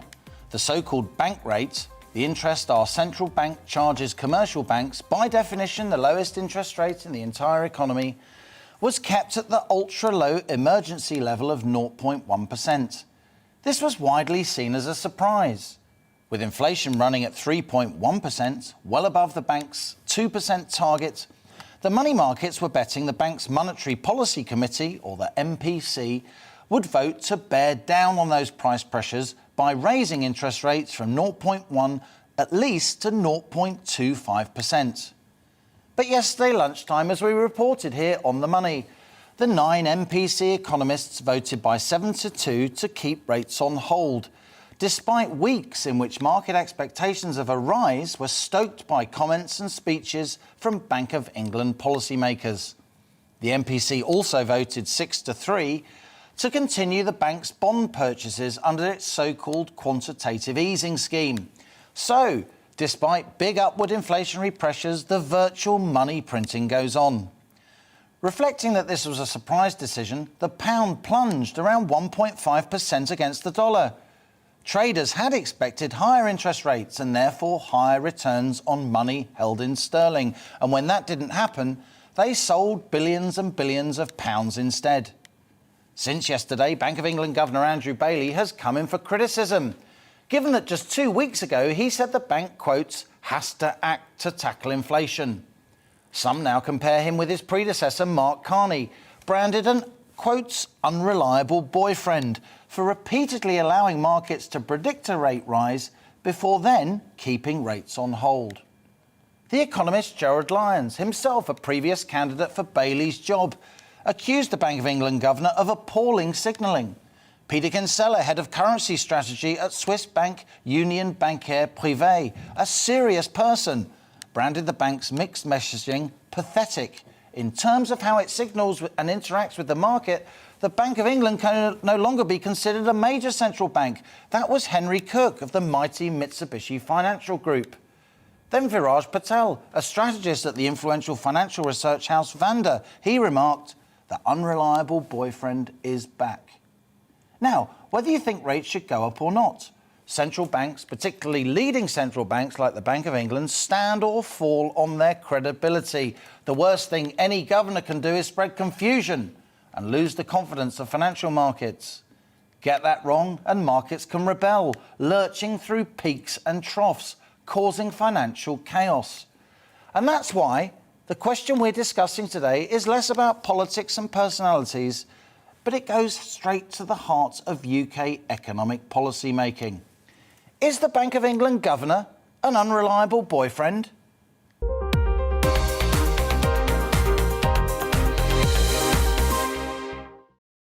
To talk about this, as ever, on the money, in-depth discussions with people who know their stuff. There he is, Justin Urquhart-Stewart, co-founder of Regionally, friend of the show, and then Vicky Price, Chief Economic Advisor at the Centre for Economic and Business Research. It's also a pleasure to be joined by the US-based geopolitical analyst Marco Vincenzino. Welcome to On the Money, Marco. Great to have you with us. And then we're also joined by Merran Somerset-Webb, the editor-in-chief of Money Week, no less. Great to have you with us, Merran. You're also a contributing editor at the Financial Times. Merran, I know you're pressed for time, busy women that you are. What did you think of what Bank of England Governor Andrew Bailey said this morning on the radio? And what did you think of my monologue in the opening of the show? Am I being unfair?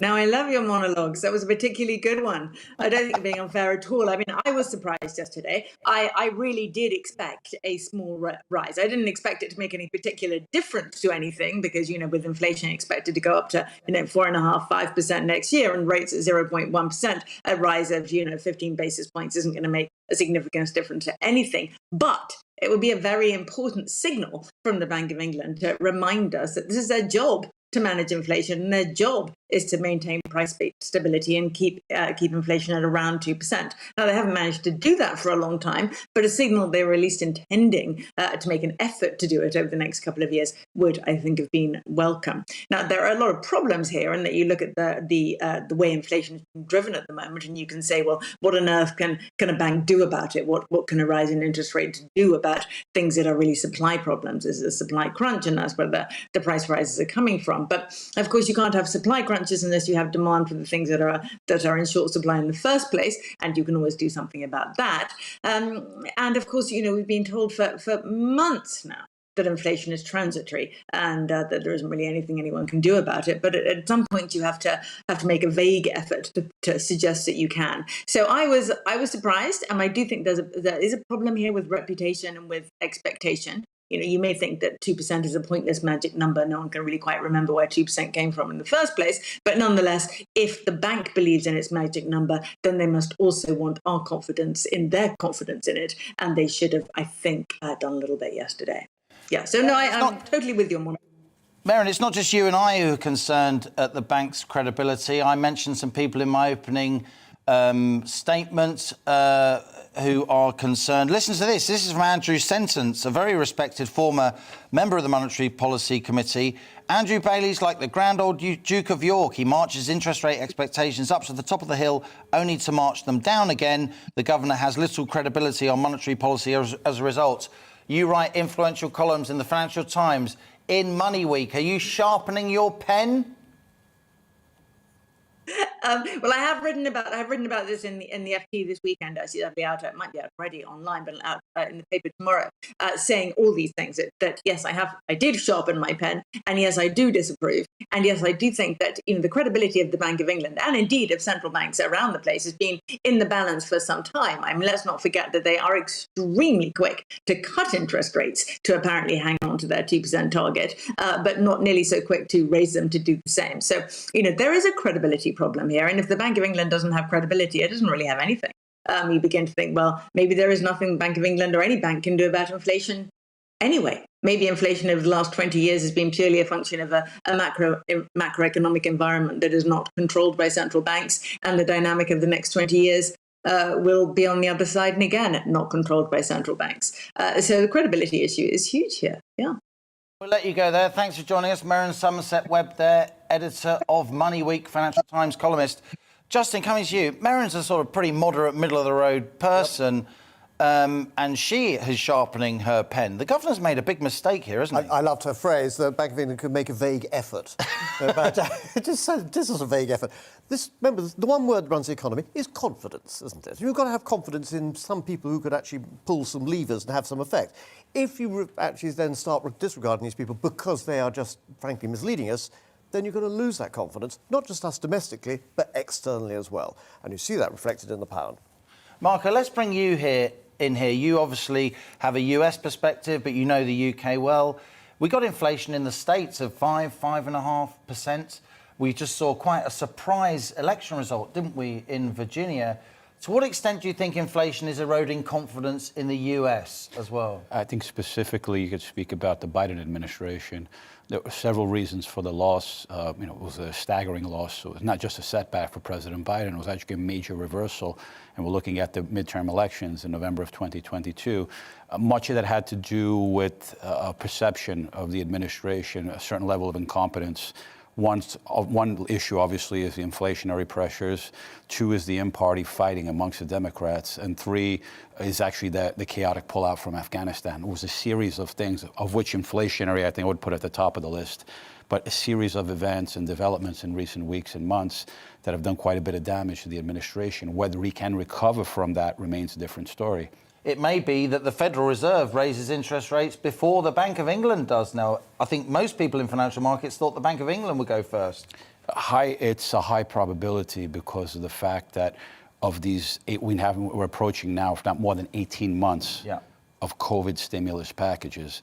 And those COVID stimulus packages, some people still need it, but there are a lot of people who don't. So if you go just beyond the economic numbers, you're looking at the social impact. The social impact is a lot of people don't want to go to work. They're making more sitting at home, just collecting money than going out. And that it's going to have makes the supply chain issues worse, pushes up inflation more. Yeah, expectations, social expectations. It's not, like I said, it's in the economic realms where you feel it, the immediate impact. But you can also look in the social and political realms. It's going to have ramifications for months and years to come. As Marco Vincenzino has demonstrated there, this isn't just a UK phenomenon, but it does seem to me that the eyes of the international press is on the UK now and the credibility of our central bank. You've been a very senior economist in Whitehall. You used to help run the government's economic service. Do you think there'll be concern in the Treasury, concern among civil servants that maybe our institutional policy-making infrastructure is taking a bit of a beating here? They might, but of course, in terms of their economic forecast, keeping interest rates low is good news generally for the government and the Treasury, because it means that the economy will be doing a little bit better than if, say, interest rates were raised. And the Chancellor pays less on the debt. There's that as well, which absolutely matters. But I think it was the right choice not to increase interest rates at this stage. And really, all the people who are complaining that they were misled, they should remember that this is an independent central bank. It's not the governor that decides whether interest rates are going to be going up. It is others on the Monetary Policy Committee. There are 9 members. And it was always 9-0 to hold, and now it's 7-2. So at least there's a debate and a discussion. Absolutely. Plus, there were a number of the MPC members, particularly the women, who had come out, there are 2 women, who had come out making it very, very clear that interest rates perhaps shouldn't be raised too fast when we don't actually know what the impact of all those inflation increases might be on people's personal incomes and therefore demand in the future, and whether some of these things are transitory. And it's interesting, we just talked about the US. Yeah. That what's happened in the third quarter in the US is that, from what I understand it, personal disposable incomes have come down by 4%. So there's a lot of resentment about inflation in particular. But we have much higher, as you were suggesting before, over 5% inflation in the US, over 4% in the European Central Bank. Yeah. Why should we be the one raising interest rates first when, in fact, inflation is considerably lower than that? It's a good point. Quick one from you, Justin. We're almost out of time. Will there be a rate rise before Christmas? I think there probably will be as a result of this. After all, when you talk about a rate rise, it's a tiny amount. Yeah. If the message was coming out saying, actually, the economy is getting better, so therefore we could actually start moving rates up a little bit. And final word from you, Marco. To what extent do you think inflation is going to dominate international politics, geopolitics tomorrow? There's no sign of energy prices coming down anytime soon. The supply chains issues are there in major economies, US, UK, China. It's a threat, and it's a real threat for the foreseeable future, because once again, we're looking at 18 months of COVID stimulus packages. And like I said, some people still need it, the majority don't. But it's the level of uncertainty that's triggered in international markets is going to be felt for a long time to come. And do you think there's a danger that financial markets could respond badly when the US does start raising interest rates? Janet Yellen tried to do it back in 2015-16. There was the so-called taper tantrum. You remember when markets corrected? They didn't want central banks to raise rates. It may be somewhat inevitable. And with that inevitability comes along certain expectations, which people are going to have to be prepared for. And some people are still in denial about saying that the stimulus is going to last for a long time to come and they're going to be safe and certain. I think it's the complete opposite. Marco Vincenzino, great to have you in the studio with us. Of course, Vicky Price, as ever. Justin Urquhart-Stewart, still got his braces on there. Okay. Shall I get some braces? What do you think? That suits you, that suits you. Let us know what you think on Twitter. You're watching On the Money with me, Liam Halligan. Stay with us. We'll keep this discussion going after the break with my panellists. We've got Marco Vincenzino, we've got Vicky Price, we've got Justin Urquhart-Stewart. We'll also be joined by Alfie Sterling, Chief Economist at the New Economics Foundation, for a different perspective. So stay with us. You're On the Money. Hello again. More cloud around compared to yesterday, but dry for most and a little milder compared to recent days. The wind direction is changing. Different weather on the way because of that change in wind direction. We've lost the northerly wind, that chilly northerly that we've seen throughout the week. We're switching to milder westerlies, and that change really through the rest of today is marked by thickening cloud coming in from the Atlantic. Still some sunshine there for East Anglia and the southeast, and even as the clouds arrive, still some breaks in the clouds. So not extensive cloud by any means in central and eastern parts of the UK. Thicker cloud towards the northwest will give some spots of rain and drizzle, particularly over hills and coasts, and all parts seeing temperatures a degree or so higher compared to yesterday, a little milder. However, through the evening, much of the UK looking fine for bonfire night. Decent weather for fireworks displays. Away from western Scotland, where the rain tends to become more persistent, especially after midnight. The wind picks up after midnight as well. And for most, it's a much milder night compared to recent nights, with temperatures staying well above freezing. That breeze with us as we start off Saturday, and it's going to turn increasingly wet for northern and western Scotland. That rain sinking into Northern Ireland, then northern England, much of Wales by lunchtime. It does sink south fairly quickly, so that will mitigate against any kind of impacts from the rainfall, but it will be a wet and windy day in many places, and the wind pushing blustery showers into Scotland and Northern Ireland by the end of Saturday. But really the rain doesn't reach East Anglia in the southeast until the evening, and even as it does, it's a weak feature, so just a few spots of rain and drizzle as it sinks away into the continent. Then it turns very windy overnight in northern Scotland, risk of big waves and coastal impacts as well. Sunday is a windy but drier day.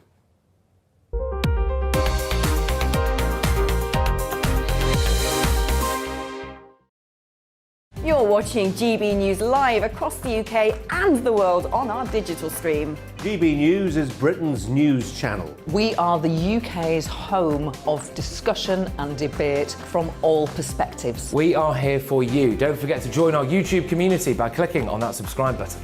And if you want the GB News app, you can click and catch up on programmes anytime. We love to hear from you, so email us. gbviews@gbnews.uk. Thanks for being part of the GB News family.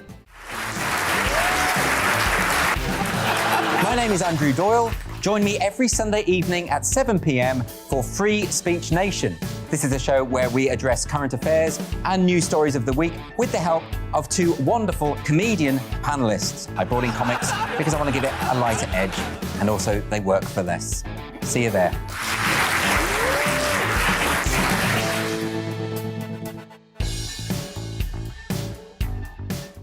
Join my show Farage, 7 p.m. till 8 p.m. Monday through Thursday. And there you will get opinion, analysis, debate, and I'll cover stories that nobody else dares to touch. And then for the last 15 minutes, talking pints. We're over a drink. We have a civilized conversation with someone. We very often disagree, but we do it in a grown-up way. Come and join me on Farage.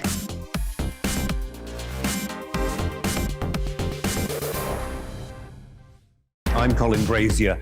I've reported from more than 70 countries around the world, covered wars from Afghanistan to Iraq, from Lebanon to the Balkans. I'm trying to bring that experience, that feel for events, to the studio.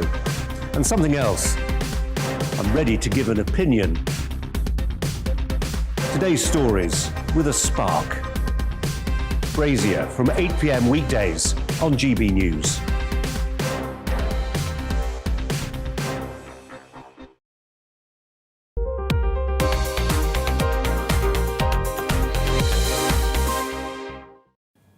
Welcome back. You're watching On the Money with me, Liam Halligan. Today we're asking if the Bank of England governor is an unreliable boyfriend after he made the controversial decision, along with the Monetary Policy Committee, to hold interest rates yesterday, despite repeated signals that rates would rise. Still in the studio, my expert panel. Let's go first to Alfie Sterling of the new... Well, we can go to Alfie quite soon. Let's go first to Justin. Justin, to what extent do you think... I mean, what's the reason why the Bank of England might want to signal it's going to raise interest rates, but then not actually raise interest rates?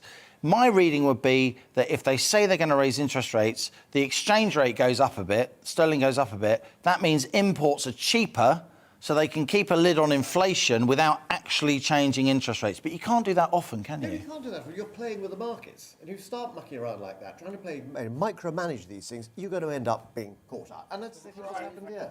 So instead of going up, it's what actually didn't come down. Better news, as Vicky was saying, for exporters. Oh, God. I know what you're going to be saying about us when we're on. Either way, what they're doing is actually making life more difficult. Look at that plunker.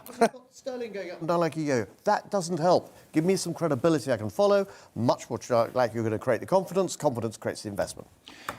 Vicky, Valerie, a GB News viewer, she just emailed and she said, shouldn't we be celebrating the fact that interest rates are on hold? What are you guys going on about? I guess you'd agree with Valerie. I would agree entirely. And you can't really play the market by just raising your interest rates. There is no doubt that for a bit, some comparative changes that may take place in interest rates might affect the exchange rate. But I think what the markets had decided about the UK for quite some time is that we were not going to have fast growth in the future, despite all these figures now coming out, 6.5% growth. You don't believe those numbers, do you? No, not particularly. 6% next year. The market doesn't seem to. So none of us three believe these numbers. I agree with you. They don't. And if you look longer term, it all sort of goes down, very, very fast in terms of growth. That's we right. go back to 1.3% in a year's time. 2 years' time, so 2023, which is hardly anything to celebrate about. And the markets, that's what they believe. Otherwise, they would have priced sterling much higher than it is at That's present. right, that's right. And unless the 6.5% growth assumption is hit this year and 6% next year, the Chancellor's budget unravels. I think we do now have Alfie Sterling with us of the New Economics Foundation. Alfie, very good to have you here on GB News.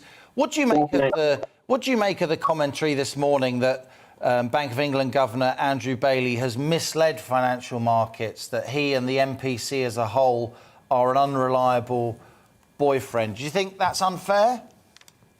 Well, I think it's not just unfair. I think that narrative is quite laughable, to be honest. I agree with the comments made earlier by Vicky on your panel. I mean, the idea that we want a bank that has to bend to criticism from the people that make profit out of these decisions in the city would be incredibly concerning. I mean, essentially, most of the pressure that the governor is coming under comes from either city traders and analysts who are their jobs is to gamble and bet on these things, many of whom were pricing in a rate rise and are now obviously bemoaning the fact that it hasn't gone up, or are coming from journalists or politicians or lobbyists who do have an ideological aversion to inflation of any kind, without looking at the nuance of where that inflation has come from, to what extent will an interest rate rise address that underlying cause of inflation. And of course, in this instance, and as Vicky said earlier on your panel, the vote was 7-2, and that's because the overwhelming majority felt that a rate rise at this time, A, wouldn't actually do enough to address the underlying causes of inflation, which are global, but B, actually could be a very costly policy area, causing lost living standards for years to come if we hamper the recovery. Alfie, I mean, the world is at it is. We can't uninvent financial markets, can we? I can see that it looks kind of strange that people making bets in the City of London can push around policymakers, but they can because they've got the money, and we live in a market economy that isn't perfect but does produce a huge amount of wealth. That means we have much lower poverty than many other countries. I agree with your sentiment that it's strange that Bank of England governor should be criticised by people working for Swiss and Japanese banks, as he has been this morning. But on the other hand, are you saying interest rates shouldn't rise? I mean, even when you've got inflation of 4%, 5%, 6%? Well, just on your first point, Liam, I'd say fortunately the world we live in is one where the bank is still independent and doesn't have to cower to market pressure. And that's precisely because, as we've seen, rates have stayed as they are this time around, despite the pressure that the governor and the rest of the MPC members have come under. In terms of your wider question, yes, I think it would be a real error to increase rates at this time. I mean, and just to explain that, if you look at the underlying causes of inflation, they are global, they're supply chain based, energy based, they're not domestic in the UK economy. If you look at the domestic economy, we've actually got real issues with a lack of strength in the recovery. So if you take average earnings, for example, we've got about 3 years now of stagnant earnings growth. Earnings in the UK are not set to recover 2008 levels until 2027. So despite this rhetoric, from Boris Johnson, from Rishi Sunak, about a high wage, a wage-led growth economy, what they really mean is getting back to 2008 at some point in the second half of this decade. We've got an incredibly weak recovery on the horizon. And it's for that reason, combination of rate rises won't address the type of inflation we have right now, but could derail the recovery further. But I would disagree with premature rate rises at this time, certainly not before Christmas. Marco Vincenzino, as Alfie said, he's describing a situation here in the UK that you've been describing in the US and elsewhere of living standards falling. But what are the global factors that you see that will probably keep inflation going up over the coming months? A lot of the political instability internationally. Obviously, you have a lot on the US-China front. That's not just about geopolitics, that's also about economics. You're talking about supply chains, and the list goes on. So I think what we're seeing here is a chain reaction. I don't want to say call it a perfect storm, maybe that's an exaggeration, but there's several factors. Money of them existed before COVID, and then the COVID took it to the next level internationally. And a lot of those factors are coming more and more to a point where global uncertainty is increasing more and more in all different realms, and in a way that we may not have seen in our lifetime. Maybe some can say, for study history, you can compare it and draw parallels to other periods of history. But I think for our lifetime, this is quite a unique time. So all those supply chain issues, all that geopolitical uncertainty, ongoing uncertainty about pandemics and COVID and so on, it all means the global economy can't get into gear. And if demand's still there, that pushes up inflation as supply and demand mismatch. Marco Vincenzino, great to have you in the studio, as I said. Vicky Price, as ever. Justin Urquhart, Stuart, sorry we haven't got more time, but a very interesting discussion. And thanks also to Alfie Sterling from the New Economics Foundation. You're watching On the Money with me, Liam Halligan. Coming up, we'll be meeting the couple who set up their sustainable homeware business. named after their cats after leaving university last year. That's today's Startup Britain. But before that, here's the GB News headlines with Rhiannon Jones.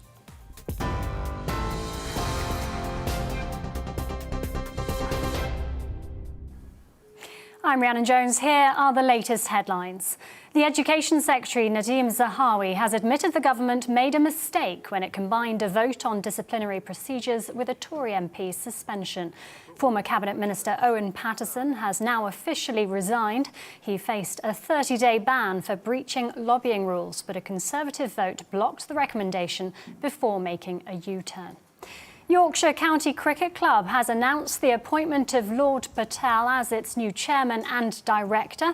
It follows the resignation of Roger Hutton, who quit in the wake of Azim Rafiq's racism allegations against the club. 2 other board members have also resigned. A 5th teenager has been found guilty of killing 15-year-old Keon Lincoln, who was shot and stabbed outside his home in Birmingham in January. Kieran Donaldson has been convicted, having been accused of supplying weapons for the attack. Downing Street says progress with the Northern Ireland Protocol negotiations has been limited. Brexit Minister Lord Frost and EU Commission Vice President Maros Sefcovic met in Brussels to try and reach an agreement over the issue. The two will meet again in London next week. Thousands of young activists are marching through Glasgow demanding action on climate change. The protest, organised by the school strike movement Fridays for Future, is being staged during the COP26 conference. Environmental campaigner Greta Thunberg and other global youth activists are due to speak later. I'll have more on all of today's main stories at the top of the hour. See you then.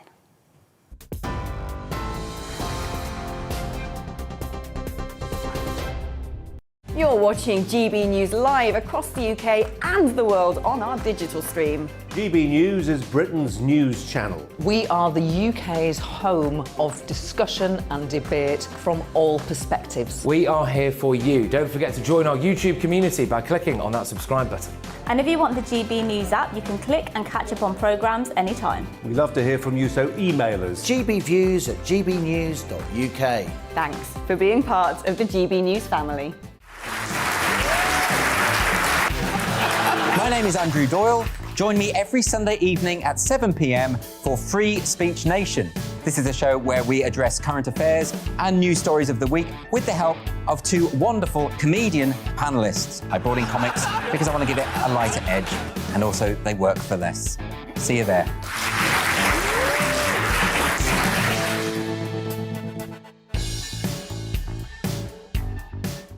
Join my show Farage, 7 p.m. till 8 p.m. Monday through Thursday. And there you will get opinion, analysis, debate, and I'll cover stories that nobody else dares to touch. And then for the last 15 minutes, talking pints. We're over a drink. We have a civilised conversation with someone. We very often disagree, but we do it in a grown-up way. Come and join me on Farage.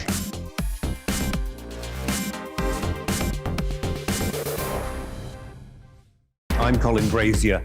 I've reported from more than 70 countries around the world, covered wars from Afghanistan to Iraq, from Lebanon to the Balkans. I'm trying to bring that experience, that feel for events, to the studio. And something else. I'm ready to give an opinion. Today's stories with a spark. Brazier from 8 p.m. weekdays on GB News.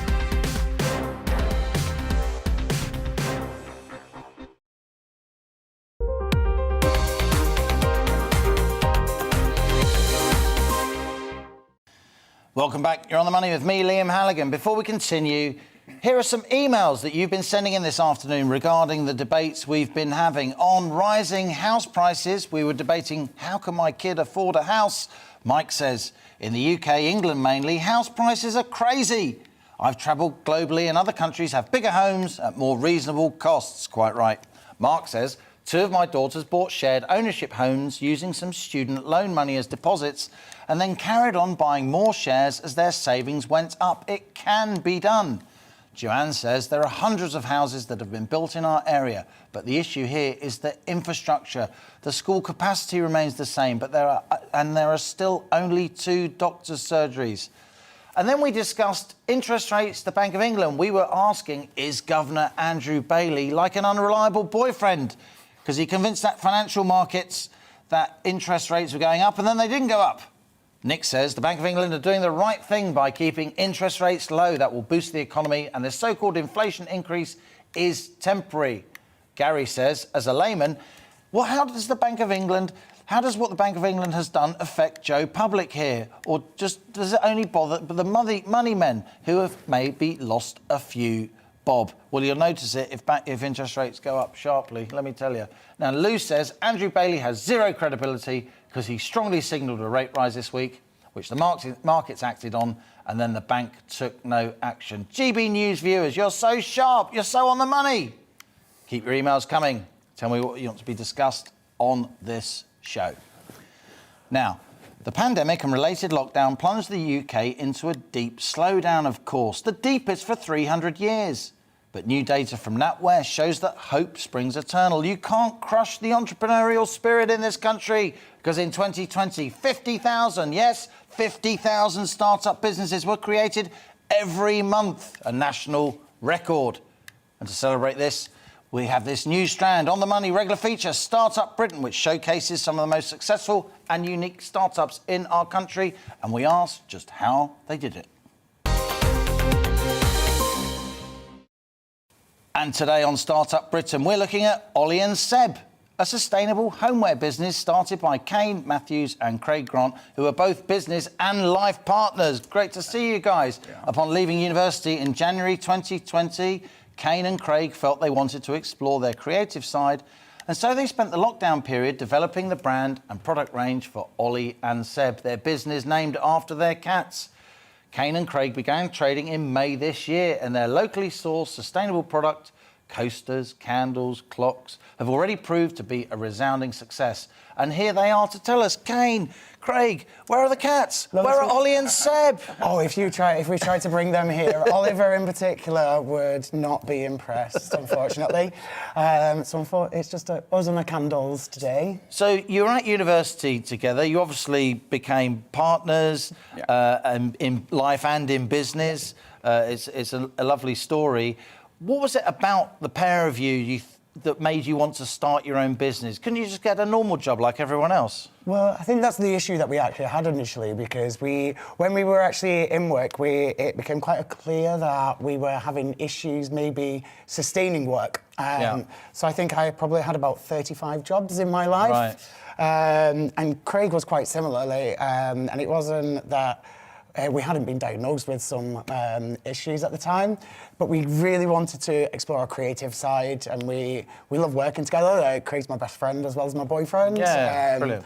So we just started looking. It was initially furniture, and it kind of snowballed from there. We saw something in the market that we couldn't find in the UK, and we wanted to try and bring that same kind of feel that you could get, but following our own vision. And Craig's the creative one. You studied economics and business, right? Business, HR and economics. At university. And you trained as a teacher, didn't you, Craig? I was a hairdresser for a long time. Okay. For my teaching. So I then went to qualify as a teacher so I could teach hairdressing. Okay. I haven't actually had the opportunity to do that. We've kind of just been teaching ourselves to do this, really. So tell us about how, a lot of people that watch On The Money, and we've had a lot of interest in previous Startup Britons we've done. You're only the third or the fourth. Yeah. We always want to ask you how you did it, because a lot of people will be watching and think, I could run my own business. I'm sure I've got that independent streak in me. What is it about you, Craig, that makes you an entrepreneur? Because clearly you've been going, 5-6 months now. It seems to be going okay. Yeah, it's a big process. When you asked me that question, it's funny because I kind of don't know how we got there. We kind of just followed our instinct. I've got a passion for creativity, and we want something that's ours and that belongs to us. So that keeps us motivated. Right. There's a lot of things that we've had to learn on the way as well. Just show the candles there to the camera, if you just put that up like that. So these are the candles that you manufacture. Are these made mainly in the UK or elsewhere? Yeah, in our Coventry. Everything. That's amazing. So I'm the craft/muscle. That's amazing. So what's this made out of? Is it some kind of ceramic? It's absolutely beautiful. We use like a micro cement. and then we add in like a mixture to kind of give it this texture. Micro cement. Yeah, like really fine So plasters and we cement. say concrete, but concrete means that we add, if we say concrete, we've added sand and we've added an aggregate and we've added water, and there's what's seen as really the unsustainable things in the environment. Right. But we actually use a form of cement, so it's a micro cement, and then we treat it so that you can refill them, you can repurpose them. All these candles can become plant pots. That's a good idea. Also repurpose, like you can run jewellery boxes. Yeah. So we've designed it so that no product needs to be thrown away. But if you do want to, you can also dispose of them and recycle them. Because it was really important to us to try and create something that was planet kind, as we call it. So it's sustainable, but no greenwashing, none of the stuff that you see where a company, they will just plant a tree and then say that that's their sustainable effort. So where are you manufacturing this stuff? Have you got a lock-up? Have you got a factory? Are you doing it in your flat or something? You got a studio? Yeah. We did start in my mum's back garden. I'm sure you did. yeah. Where all good businesses are born. It didn't last long. We weren't allowed. About 2 months, Mum was like, no. So we were actually helped financially by like the bounce back loan and stuff because we were applicable. But we invested that into a studio, so we had a space. This is a government scheme that you've taken advantage of. Yeah. Just let me ask you about that. Yeah. How's the admin of that been? Because I know a lot of potential entrepreneurs, they're a bit scared off by all the paperwork. Kane kind of deals with that, to be honest. I don't like paperwork or computers. I'm more like... So it's style and substance, right? Yeah. The creative. Like, I don't get my hand messy at all. Anything that revolves. But you're the grown-up. You're the business and economics HR guy, and you. Exactly. I'll do like the business side. Are you happy about that? For the bounce. Oh yeah. He never turns his phone on. But with the admin side for the bounce back loan, actually we're with Sterling Bank and they were so amazing. We actually were with a legacy bank as well. Right. And we had issues, like up to 4 or 5 months to get a bank account opened, whereas then you can have a look at some of these digital challenges that can open an account and offer the same service. Yeah. So if it wasn't for them, the ARG grants which Coventry Council provided for us. So that was we didn't have any. That was make or break. Without that bounce back loan, you wouldn't be. We started before the lockdown and stuff, and we knew that it would kind of be a process that would take a while because we need to accrue some money and stuff to kind of make it what we wanted it to be. So it would have been a slower process. But I think we definitely still would have driven towards it. So we invested the money quite early into like a studio space. So we had the space to kind of create. And at this point, we didn't even have the concept down. It was only about 6-7 months ago we kind of finished the concept. And, no, they're beautiful. They're very stylish. And I really like... I mean, this is a substantial thing. I really like the idea that once the candle's burnt, you've then got a really nice receptacle as a vase or for jewellery. Or you can have a refill. Or you can get a refill. Yeah, we've designed all the refills. Like that is the next stage. So we've noticed that within our business, it's just been that cash flow thing at the very beginning part, which thankfully we're now starting to bound out of that. So it's not just candles that we provide. All this comes in furniture. So we can do dining tables, we do lamps, lighting, but we also do things like fabrics from recycled bottles from the ocean.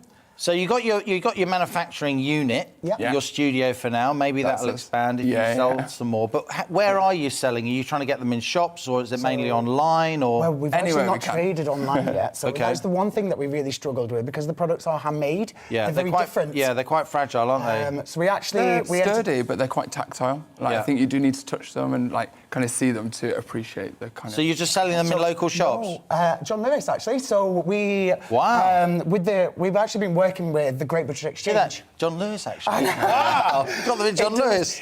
Sometimes it doesn't feel like work to us, in all honesty. We've been working with a company called the Great British Exchange. And they're helping to put people in the local John Lewis stores to support some of the smaller independent brands. And we do probably get about 4 or 5 messages a day from brands questioning whether either they're at that stage, and we would always recommend go for it because we're not going to lie, we're absolute now John Lewis super fans. We've now done about, I think, 5 or 6 stores, and we've got another, I think, about 10 going into that are confirmed. But going forward next year, we've decided that to try and keep our growth sustainable, we're going to really push the pop-up shops.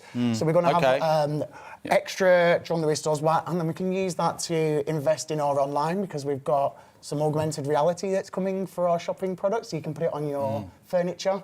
But we plan to be in, hopefully, Edge on the Wrist every week of next year. Like, that's the issue, because we've now got employees. He's doing a good job for you, isn't he? Yeah. He's doing a good job for you. You seem like a team, you really do. Yeah. You're doing the creative stuff, you're making the stuff, you're getting your hands dirty, and you're making it all add up. You're making all the finance work. So, as much as I can. I mean, is there any crossover at all? Occasionally, like if it's getting to a Friday and we've got an event on a Monday, of course I'll try and rope Kane in where I can. Get your apron on. Pretty much, yeah. Something like that. It's more just like we've noticed that without friends and family, like